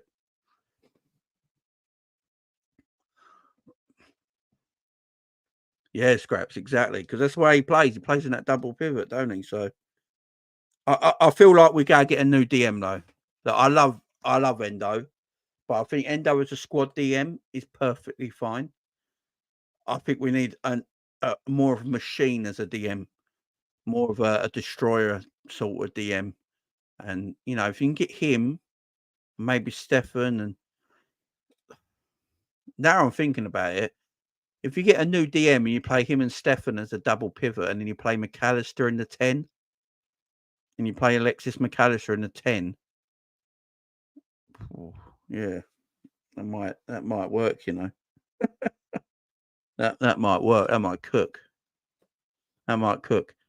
But the DM market is a bit stinky. You're right, Connor. You're right.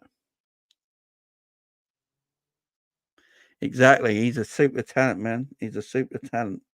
Right, let me look at this poll. Sorry, let me just get up on my phone a minute. Yeah, I think some midfielders might go. Well, Thiago's going, so that's 7, Russell, then, ain't it? Or are you not counting? Are you counting Thiago already? Thiago's Whoa, why am I so loud here? What is the poll? Where's the poll in the chat? Did I put the poll up? Why ain't it coming up? Oh, God's sake, you can't see it on your phone, can you? Stupid.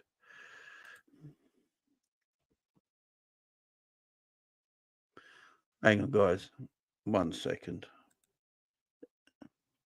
Maybe the poll's come down now. Let's have a look.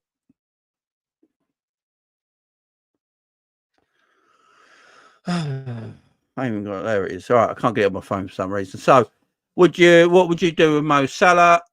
Wow, 62% of you have put sell. 38% of you have said keep. We had 256 votes on that. Wow. Wow.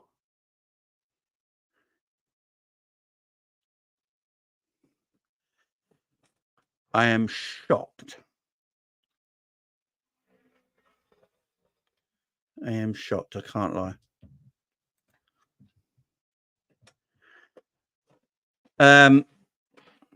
63% you son of a bitch, you say sell.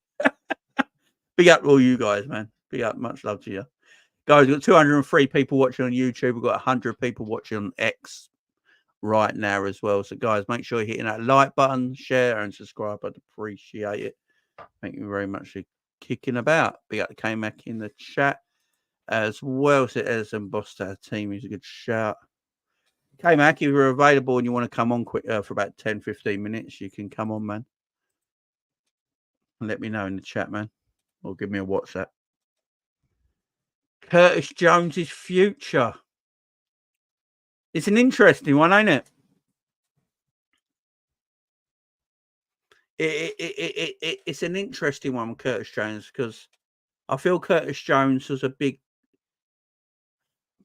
I think Curtis Jones got a little bit lucky that Jurgen Klopp was his manager. A little bit because I think Klopp really rates Curtis Jones. I don't know if any other manager would have gave Curtis Jones as much opportunity as Jurgen did. I don't know. I literally don't. Curtis is an interesting one for me. I actually think Harvey Elliott might have more of a future. I'm not sure. We'll get K-Mac on anyway. He can.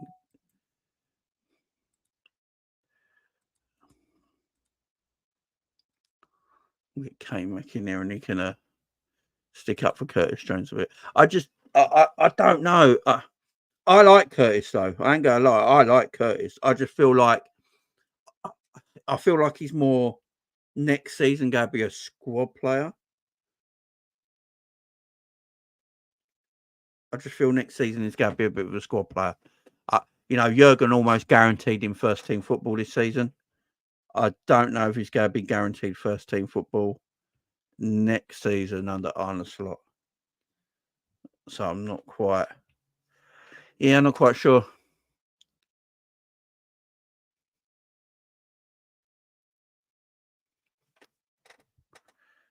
Jamie doing what? Jamie, you doing cat? What? Real football is dead. I don't know what you mean there, my friend. What Jamie, you doing cannons? What's that mean, my friend? Let me know. Let me know. Scraps, I think Curtis is better than Harvey. Yeah, I can. I'm not going to really argue it, to be fair. Big up to Dijk. Sadiq's on the channel tomorrow. Yeah, tomorrow's show's going to be calling show. All right. Yeah, I will do a calling show this week. Last week was a nightmare, guys, because my daughter had chicken pox, and so it was hard to do things last week. But yeah, I'll try and get something done this week, no doubt about it. I want you guys to call in, so yeah. I've got my big show tomorrow. I'll try and do it Thursday if I can. Thursday might be good. I'll try my best. I can't promise, but I try and do it because I do like doing calling shows. Doing calling shows. The only reason I stopped doing calling shows for a while, guys, I'll tell you the reason, is because I've got idiots calling in. I've got absolute idiots calling in. And yeah, like showing their male genitalia basically on screen. Let's put it that way. That's pretty much why I stopped doing calling shows. But I think I can trust all you guys now.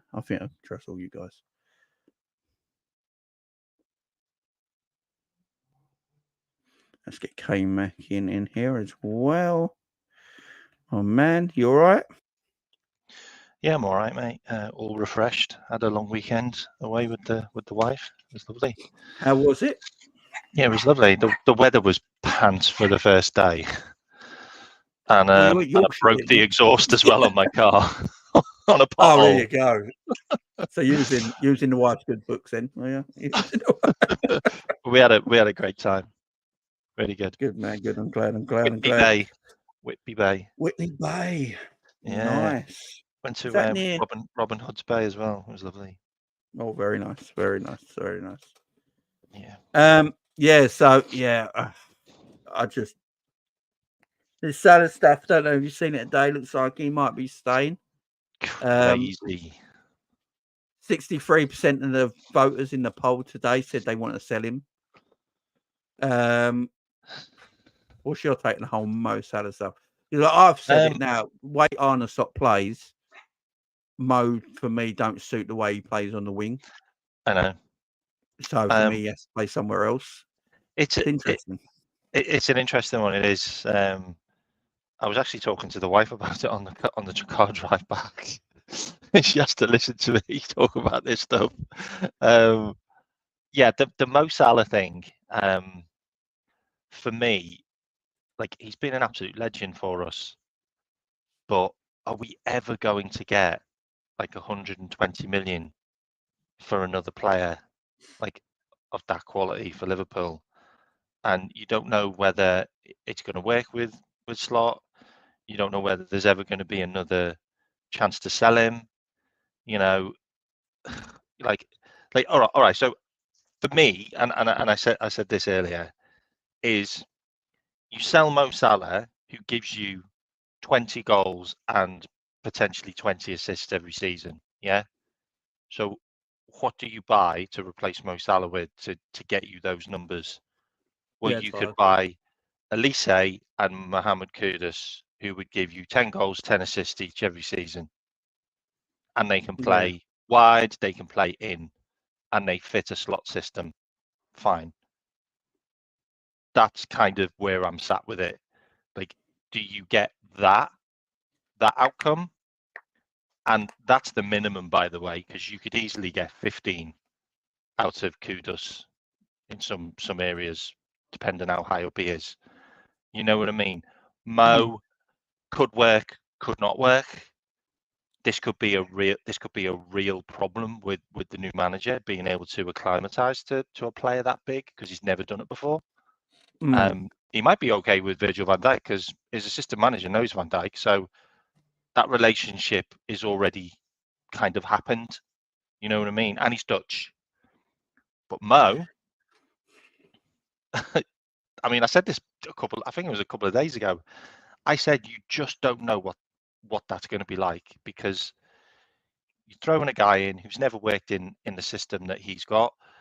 He's currently in a system that doesn't really work anyway for him, and I don't particularly think he's been happy for a while. Mo, with the, I mean, he plays with the linesman most games now. He's playing with two strikers that he probably doesn't really like playing with, because every time he gives them the ball on a plate, they don't score. So now he's at the stage where he's not even passing to them, because he knows he's got a better chance of scoring himself. And then you're starting a new season with a new manager with those three again. I don't know. I don't know. I think our issue is we still rely on Mo Salah to get our goals, and that shouldn't be the case anymore. And we rely on Trent, to keep the play. And with Mo, I said this earlier in the video, like the way Mo's adapting his game, he doesn't need to play wide anymore because he is creative. And if you played him behind a striker that can hold up the ball, you're actually getting Salah probably more opportunities to score in better positions than he would off the right now. With his ability, he's still quick. He's just not as quick as he used to be. He's not as athletic as he used to be. He's slowing down a little bit. But because we rely on getting him goals still, we just give him the ball in stupid positions constantly. Like we just give Mo the ball when he's got three players around him, and then wonder why Mo's giving it away. And he's too far away from goal all the time. Like, what's supposed to do? What's supposed to do 20 yards away from the penalty area? Like, seriously. So I think Michael Edwards is looking at him thinking it's more beneficial to keep Mo at the football club than it is to let him go at this moment in time, because the other forward you're looking at in the team, you can't. In my opinion, every forward in the team is more replaceable than Mo Salah. Absolutely. If I'm looking at the data, like Edwards and Hughes will be, I'm looking at the players, I'm looking at data, I'm looking at them thinking, I'm looking at my whole forward line, all my options, and I'm going, everyone in here is replaceable apart from Mo Salah. So why would I let Mo Salah go? The interesting thing is he only wants a 1-year extension, apparently. That's the rumour. Now, if he's only having a 1-year extension, that means he probably stays on the same money. So you have him for another 2 years. The problem is then, next year you're in the same boat. So this season we can all sit comfortably because Mo's at the club and no one can pinch him. But then next year you're back in the same boat when he's only got 1 year left. So what do you think the club will do, K-Mac? Do you think they will sit down and go, look, 1 year's not good enough for us? I think there'll be an extension clause that you can Yeah. trigger. Yeah. I also think as well. I also think Mo's more adaptable than any of the others for me, because if Slot wants to play the striker, I think Mo can play that role. By the way, not quite a target man, but I think Mo has got the capabilities to play the single striker. He did it in Fiorentina, and he did it really well. Like, He did I it for think us he's for got, quite a few games as well. yeah. A couple I of think, seasons ago. and he scored a bag full of goals as well. Yeah. I think he's got the capabilities to do that, as long as he's got a 10, which is going to push up with him, like is going to take away the players as well, make those runs where the players follow them, and then Mo gets more space. We all know why Mo isn't getting as much to eat now, is because the other players don't really need to mark our other strikers, because they're crap. They're not scoring goals, so they're just gonna flock to Mo, and he's gonna have 3 on him again. He was doing well before because they were marking the other strikers because they were scoring goals. Everyone was scoring goals, but now it's dried up. They're all like, well, who are we really going to put men on? Yeah, we'll get on Mo because Mo's the most dangerous one. I think he could be flexible, and putting a trigger on him, like a if you play a certain amount of games or whatever, like we've got the option to trigger your contract for another year. That would make sense. Mm. But are you going to get that money? Because I think Saudi Arabia is going to change the way they buy players. It's not going to be a retirement home, which it pretty much is right now. Yeah. You know what I mean? Also, I think Mo's been put off the idea a little bit as well right now, because I think you can't tell me he's probably not spoken to Jordan Henderson. Like we know Firmino. we know Hendo's at Liverpool at the moment training, ain't he? So yeah, there's no way they ain't had conversations about it. He's seen the stories, he's seen the half empty arenas and stuff like that. And what was it? Hendo's team playing in front of 900 people or something mad like that, wasn't it? Yeah, I don't think they've had more than 1,000 that game. It's for a player of his caliber. I don't know, unless he goes to Ronaldo's team. Where I think they're the main team, ain't they? Like, get all the fans and everything. Unless he goes somewhere like Ronaldo's team in Saudi. I think that's because of Ronaldo. Yeah, it's just I don't know. I think Mo also. I actually think Mo wants to stay at Liverpool. I think Mo actually wants to stay at Liverpool. I think he's. I just feel like he wants to be reassured of his future, like, because he's 31 now. He'll be 32 going into next season. He probably just wants to know, look, what's everything look like? If I sign an extra year, that gives me 2 years. It gives me a lay of the land. It lets me see what's going on at Liverpool.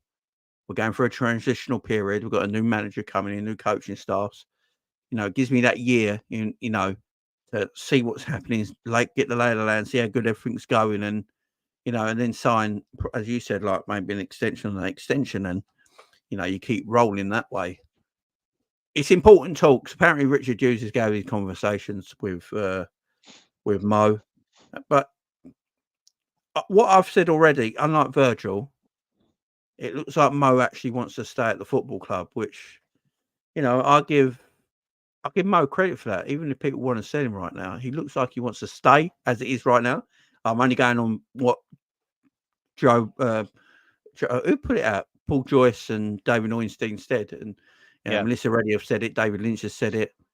So it looks like he wants to stay. So I'll give him all the credit in the world, man. He's a fighter, Mo. He's a fighter. Yeah, and I'm not surprised he wants to stay. Klopp's bailing on us, but Salah wants to stay. That's all I'm going to say. I love that. Mo's even more of a hero for me now. Then, I did say to you, the only way Mo goes is if Mo wants to go, because there's no way anyone's selling him unless he actually says, I want to leave. And it's also been mooted as well that the only way he probably would get a transfer to Saudi Arabia is if he puts the feelers out and tells the Saudi Arabian teams, come and get me. Otherwise, they won't bid because they got rejected flat out by Liverpool twice. So they don't want to get burnt again and look like they're trying to poach the big players and not win, if you know what I mean. Like, if they want to go for someone, they want to make sure that they get him. Like, does that make sense? Yeah. What was that about Virgil? You said, did you say Virgil didn't want to stay? So there's matterings around at the moment that Virgil apparently said that he's thinking about his future. He's thinking about his future. I told you. I told you there'll be a surprise. I said this earlier. I said earlier that if players want to leave because Jurgen Klopp is leaving, then for me they can leave with him. Because if you don't want to stay for the football club but just stay for the man, you can leave with the man. I don't care who you are. I actually turned bad guy. I went bad guy on all this, man. I was getting booze in the live chat. People were throwing things at me. It was horrible. But Virgil. There's matterings on social media, and I think I've seen there's been some quotes flowing about. Not actually seen Virgil literally say these words, but it's been quotes flowing around saying he wants to, wait and see. He doesn't know yet about his future. I don't look.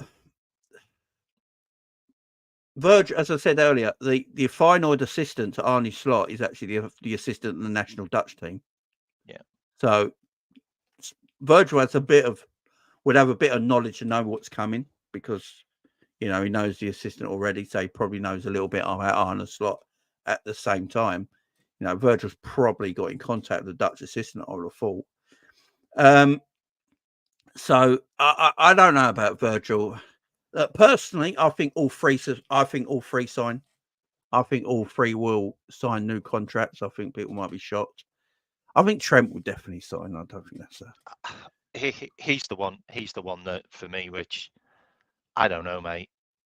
I just don't know how this new guy's gonna get a tune out of Trent. Like, well, he plays inverted, don't he? So he just I want to do a show on Trent because this guy is just like I think I don't want scapegoats, but I do feel like he is a huge problem at Liverpool, has been for quite a while now, and it may or may not be his fault.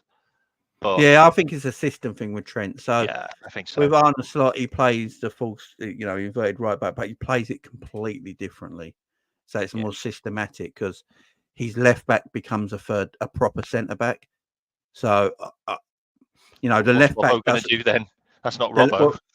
The left back don't go forward. He stays as a centre back. So I feel like next year we'll have a centre back playing left back. So I think Joe Gomez might play a lot left back next year for that reason. Or a Kwanzaa. It might look weird.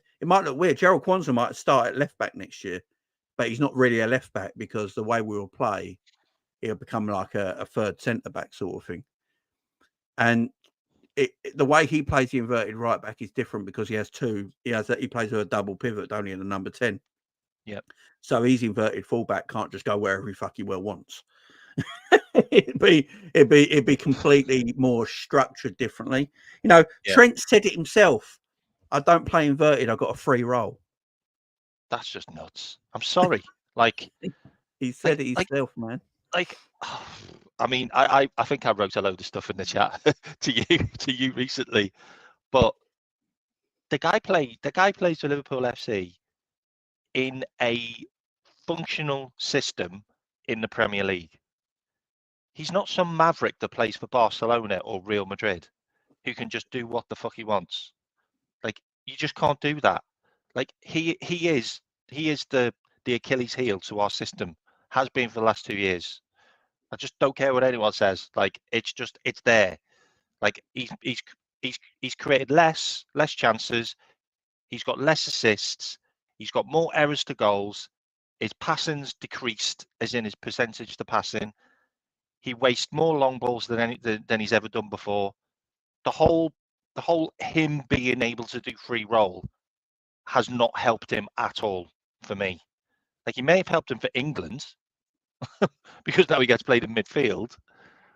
but not for Liverpool. It really hasn't helped.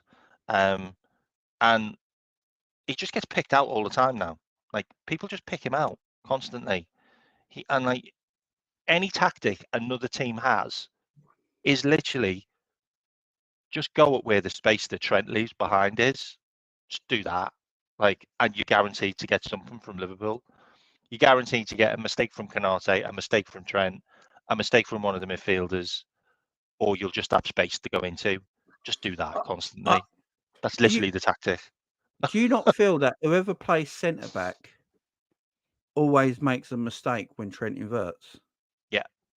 Like, and I said this to you actually. Not their fault. I said this to you. Like, everyone was on Canate's back.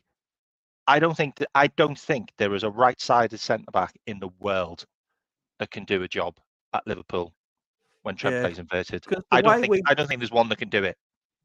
I'd be all right with Trent inverting that way if it was more structured, but we've got no defensive structure in our team whatsoever.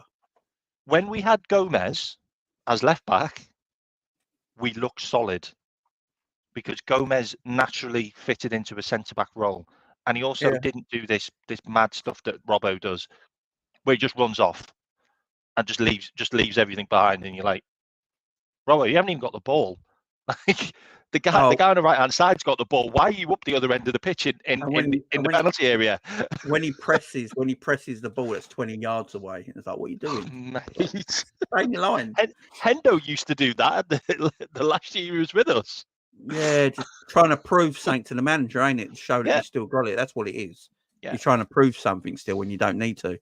That ain't going to help with the new guy. Yeah, Hendo used to cover Trent well. But the way Hendo left, I felt left a bit of peel in everyone's match. Like, everyone, I think it left a bit of a dirty mark on Liverpool. To be honest with you, the way Hendo left.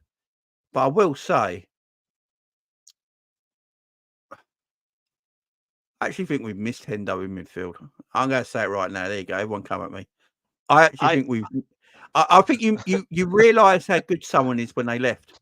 John Lennon became like this music phenomenon after he passed away. It was a music phenomenon way. Everyone, loved him even more and realised what they had. Vincent van Gogh was a shit artist when he was alive, but when he died, his art is priceless. Do you know what I mean? I look at Hendo and I'm like, he never sold a painting when he was alive. Yeah. And you look at Hendo now. You look, obviously Hendo last season was at the end of his tether because he was doing so. You look back now and you actually realise the job Jordan Henderson did for Liverpool was actually an amazing job. So the way I word it is, obviously Henderson had his flaws, but it's the structure Henderson gave us. He was always going to be in that area. Like, you knew what he was going to do. You knew he wasn't going to bomb forward. You knew he wasn't going to get in the box too often. You knew he was going to do that clip pass. That's his trademark. You knew that he would always track back and track runners, and he would always close the space. He was one of the best people in the Premier League for me at blocking avenues to passing lanes. Him and Firmino were incredible at it, and Gini Wijnaldum was really good at it as well. But Gini was really good at just tackling and pressing as well because he was a physical athlete. I will say this now. I don't think Jordan Henderson was a talented footballer, guys. I'm not saying anything of that. I'm just saying the job that he did in our midfield. Now, everyone's been saying the last 2 seasons, this season included, the reason we concede so many goals and chances is not because of the structure or the system. It's because we haven't got that world-class midfield anymore. Well, that world-class midfield that we used to have was Wijnaldum, Henderson and Fabinho. That was what the world-class midfield everyone talks about. That midfield three never gave up any chances. The only one I'd say was world-class in that three was probably Fabinho for about 2 years. The other two, there was a lot of Liverpool fans at the time that didn't understand why Gini Wijnaldum was playing. People only talk about Wijnaldum now because he left. But when he was playing, people were getting on Wijnaldum's back all the time. Why do you reckon Wijnaldum left? He said it when he left Liverpool about the fans and social media having a go at him all the time. And Hendo, so they might not be world-class footballers, but they did a world-class job. Yeah. Yeah. And we've never had a midfield like that since. I'd actually say McAllister, Szoboszlai, Curtis Jones, people like this, Gravenberch and all that are actually all technically better footballers, right? But they can't do the job that them three could. And that's the difference. That's what I'm saying. I don't think Jordan Henderson's a better footballer than Alexis McAllister. Of course he isn't. But look how defensively shit we are now the last 2 years. And if you look at last year, Henderson was dead. Fabinho was dead. They couldn't do it anymore. Thiago was never fit. Milner was too old. So none of them could do it no more. But if you look at the years that Liverpool were at their best for that midfield, no one, we didn't see chances at all. The thing is we kind of went from a system where we went from not being creative in midfield, not creating chances for the strikers, that never happened. Not having any assists, that never happened, and not scoring many goals. Like, you used to score the odd one or two every now and again, but it didn't really happen that often. To a team which he wants to be creative, score goals, and be fluid, but still have everything else the same. That's just never going to work. Like, you need to change every single part of the team. You need to change the way you defend then. So if you're going to have a midfield which is going to be really attacking and loose with the ball and try high presses and try intricate passing and shoot more, which obviously means that you're going to lose the ball, or the opposition going to have the ball back quicker, and then you still carry on playing that high line, like, that's just never going to work. So we can see loads of goals and loads of chances because we didn't change anything else. We just changed the midfield and just thought we could do it without having a different attack or having a different defense. Just doesn't make any sense. For me, it just doesn't make any sense. Well, we got away with it and almost won. We won a cup and we got to, what did we get to, 5th last year? And, we're going to get in the Champions League this year. Like, a lot of it for me is a bit lucky, if I'm honest. Yeah. We could easily lose any game. I think people might be getting confused. We ain't saying Henderson was a good footballer. What we're saying is it's the job he did in the team. Yeah. It's the way he was a very good defender. He let Trent, for me, I don't think Trent's been as good since Henderson left. And when Henderson last season didn't have no legs anymore, Trent's not been as good for me. And the reason Trent's inverting now is because we haven't got a midfielder who can cover Trent's position at right back. That's why he inverts. It's as simple as that. There will be excuses why, and Klopp and Pep Linders will say it's because they want more control in games. That's rubbish, because when the Liverpool really not having that much possession of the football, Liverpool usually have more of the ball than most teams any season. Yeah. So that ain't the reason he went inverted, because there's only 3 teams in the league which have the ball more than us. Yeah. And it's Man City, Arsenal, and Brighton, possibly. And we ain't got the legs. So Salah can't get back anymore because he hasn't got the legs to get up and down the right wing anymore. Hendo last season didn't have the legs anymore, so he couldn't do it. We went and bought players this year. Why do you reckon Szoboszlai plays the Henderson role? Because he's got legs to run up and down, yeah? But he can't defend for shit. He can't defend.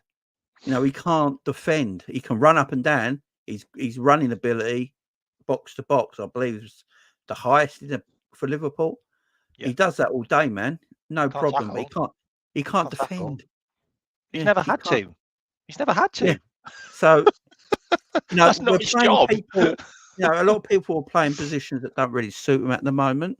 We're trying to get I just feel like next year, if Trent's playing the inverted role, it'll look different to the way he's playing it this year. Because Arne Slot plays a double pivot and a 10. He's not going to go and be that double pivot player. He might actually I think what Trent might do is more of that player that just plays in front of the back three. In between the back three and the defensive midfielder. I think that's where Trent might invert more. See, they got the back. You'll have the back three. Trent inverts in front of them, and then you've got the defensive midfielder double pivot in front of Trent. So you've got Trent's covering that area of the pitch there. I think that's where basically Trent will invert next season. And I think he needs to go back to right back. Like seriously. Yeah, I loved him at right back. Which is what he was world class at, by the way. Like he was the best right back for about 5 years in a row. Seriously, all his assists, everything. He was just a monster. Like I don't think he can do. I'm going to say it now. I don't think he does back to that. Role. I don't think he does the inverted role that well. No, he stinks. Absolutely stinks. He doesn't get back in defensive positions. To do the inverted role, you've got to be able to do both. It's not just about doing one. So, but it's also he never did Hollywood.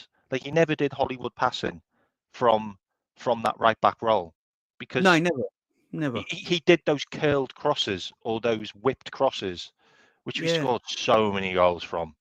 Like and even if he did it now, if the defender clears it, you've got a midfielder. You've got three midfielders there who can all score goals. So you've got the chance to score from a deflection or a clearance.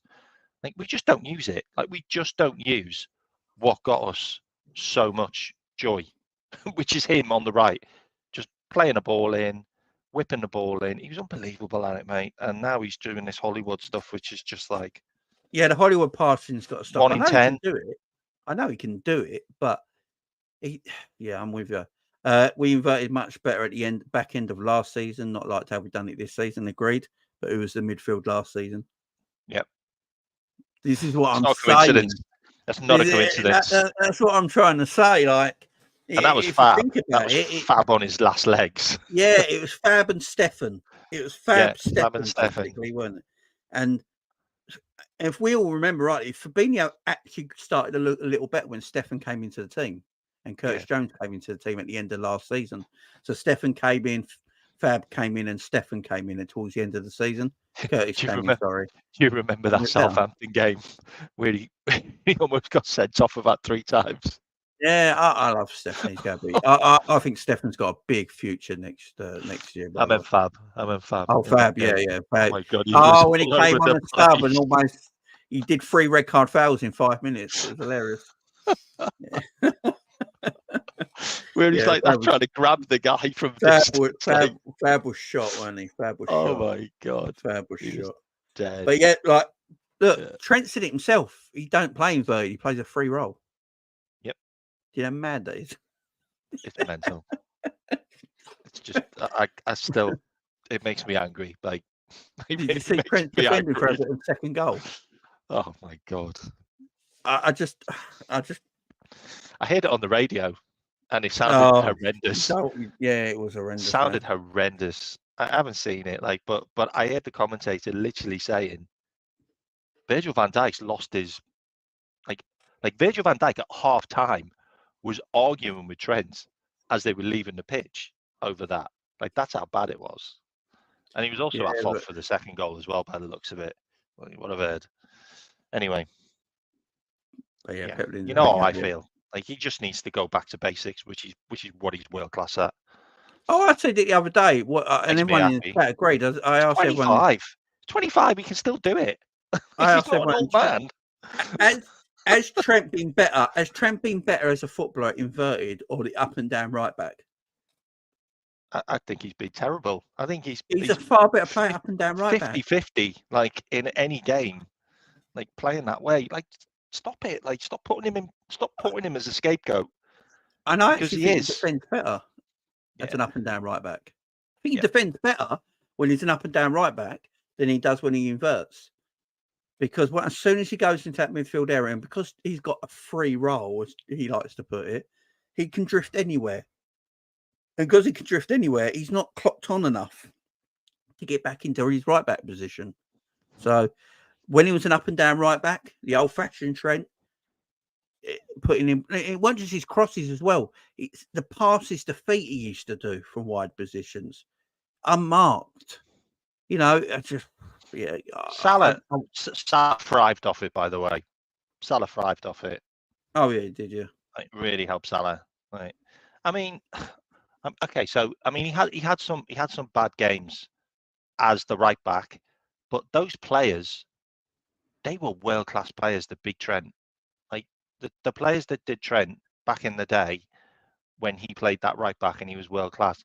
They're the likes of Vinicius and Marcus Rashford when he was in his pomp. You know, Yeah. Saka. They're really, really high caliber players. There's not many that used to get past him back then. That No. was when we were winning everything and we were challenging for everything regularly. Trent's always I going don't to know. have. Trent's always going to have defensive weaknesses. That's just part of his makeup, yeah. Mm. But if someone's got defensive weaknesses, would you play him inverted or just keep him up and down? It's like they want to play him in midfield, but they don't want to play him in midfield at the same time. It's a mad one. You know what's quite scary, and I'll ask the chat this. I actually think Quansah is actually even better than he is, because what we're giving Quansah to do is we're giving Quansah the role of what Konate does, where he has to cover for Trent and also cover the centre back. And I think he's better than Konate at it. Can you imagine Quansah just as a centre back, like not having to deal with the right back position? Can you imagine how good this guy could be? Like I think he could be a replacement for Virgil. So if Virgil does go, I think he could slot into Virgil's position, and I think he'd be absolutely amazing. And we've got a 21-year-old that's like a caliber that high.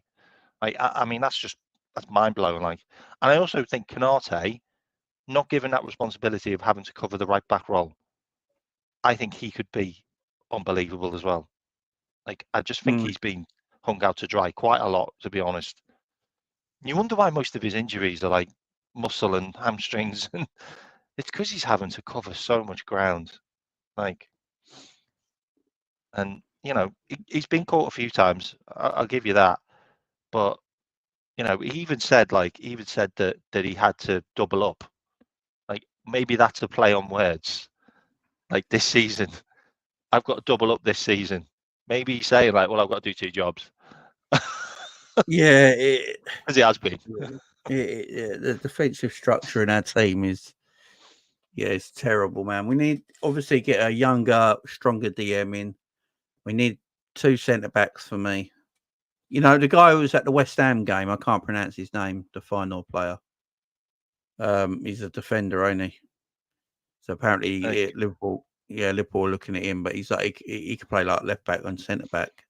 Well, That could be, Geertruida. that could be the player Liverpool go get in that left back area. I thought he was on Arsenal's radar, and they're like a Dutch guy. I think he's right back, isn't he? Is he a right back? He's a right back that could possibly do DM in the future. I've got to be honest, mate. I think Ederson is probably going to be the guy. If you look at the type of players that Edwards and the likes of Hughes sign, it's going to be from the middle tier. It's going to be from the 10th to the 7th position type players. And where Atalanta are and where Ederson is, like, you could get Ederson for like 35 million, and we like a 35 million pound player. I don't think it's going to be Varela, because Varela's like 60, 70. We're just not going to go into that market. We need to really understand that things are going to be the way they used to be, and we're going to be signing 35 to 40 million pound players. Yeah, and we're gonna sell them in a couple of years' time after we've got loads out of them at a really high ceiling. That's the money ball that's going to come into play, and that's the way it's going to work. And I think we're fine with that. 40 million. Has he got a 40 million release clause? Oh, Russell's just said Ederson's got a 40 million release clause. We've already got scouts looking at him, and he's a Brazilian international, and I think he's a bit of a beast as well. Like, he battered our midfield. Like, Cooper Myers, I'm not sure about Cooper Myers. I think he's a bit slow. He's a good player, but the type of guy that you're going to need to do the slot role, is like a real workhorse, box to box, back and forwards, and left and right, because they're two pivots that kind of do that. Yeah, I mean, I agree with you. Big up Joe. He says, thank you for the super chat, Joe. He says, so happy I'll subscribe to your channel. This is therapy right now, lol. Trent needs to be played as an inverted right back, but not without having a top DM and centre mids. I agree. I agree. Yeah, like the DM and all that situation needs to be sorted. The structure of our defending needs to be sorted a little bit more as well. And, you know, you have to tell Trent as well, like, if you go be inverted going to them areas, you still got to play with a bit of structure. You can't just go wandering around, you know what I mean? But yeah, big up, Joe. Thank you for subscribing, man. I appreciate love, mate. Appreciate love. Guys, we're going to leave it there. We've got a big show tomorrow night, 7 p.m. tomorrow night, guys. Make sure you're tuning in. It's going to be a big show. We've got a massive panel. We've got K-Mac. We've got Cal from Coppish coming on. Might have Drifty as well. We got Sadiq coming on as well. Ricky from 892 Podcast. Jack's going to come on for a bit as well. We've got Ben coming on as well. So it's a packed house, big panel, big show. 7 p.m. tomorrow. It's going to be a whole Liverpool debate. We're going to be talking about Arne Slot, what he's going to bring to Liverpool, Jurgen Klopp's legacy, the Mo Salah situation, and what we do with Darwin Nunez. So yeah, it's going to be great stuff. So make sure you're tuning in 7 p.m. tomorrow. And we've got Enz Man on the channel as well. Enz is coming on as well. My man Enz is coming on. It's been a while. Enz ain't been on the channel for a while, so we're getting Enz on as well. So that's a packed show, massive show we're going to have tomorrow night. It's going to be loads of discussions, maybe some few disagreements, but yeah. Enz is already breaking the internet. There you go.